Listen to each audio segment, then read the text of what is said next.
नमस्कार मंडळी. 1 जानेवारी 2026 पासून रेशन धान्य वाटपामध्ये मोठा बदल होणार आहे. जानेवारी महिन्यापासून रेशन कार्डधारकांना रेशन दुकानामध्ये किती धान्य मिळणार याची संपूर्ण माहिती आजच्या या व्हिडिओमध्ये आपण पाहणार आहोत. तुमच्याकडे रेशन कार्ड असेल तर हा व्हिडिओ शेवटपर्यंत नक्की पहा. त्याच्या अगोदर मंडळी, अशा सरकारी योजनांच्या महत्त्वाच्या अपडेट्स वेळेवर मिळवण्यासाठी आत्ताच आपल्या योजना दूत चॅनलला सबस्क्राईब करा आणि बेल आयकॉन दाबा. मित्रांनो, राष्ट्रीय अन्न सुरक्षा अधिनियम 2013 अंतर्गत रेशन कार्डधारकांना दर महिन्याला रेशन धान्य दिलं जातं. यामध्ये राज्यात 2 प्रमुख योजना आहेत. पहिली म्हणजे अंत्योदय अन्न योजना आणि दुसरी म्हणजे प्राधान्य कुटुंब योजना.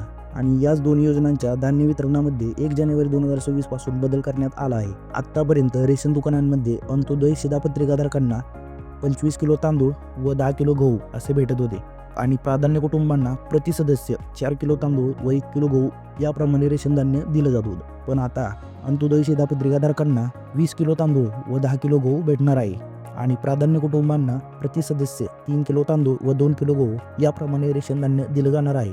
मित्रांनो, गहू कमी मिळतो आणि तांदूळ जास्त मिळतो याबाबत शासनाकडे मोठ्या प्रमाणावर तक्रारी गेल्या होत्या. याच तक्रारींची दखल घेऊन आणि नागरिकांची गरज लक्षात घेऊन हा बदल करण्यात आला आहे.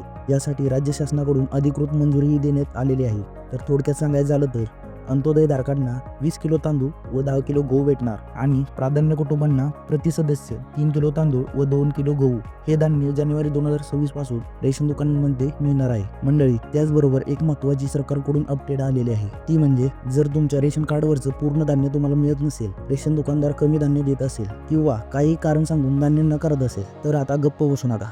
सरकारने यासाठी अन्न सहाय्यता तक्रार निवारण सेवा सुरू केली आहे. तुमची तक्रार थेट सरकारकडे नोंदवता येते आणि वेळेवर योग्य कारवाई होते.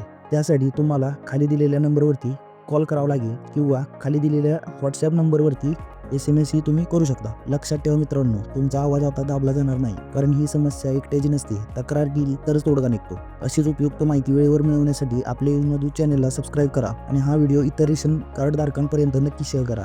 धन्यवाद मंडळी.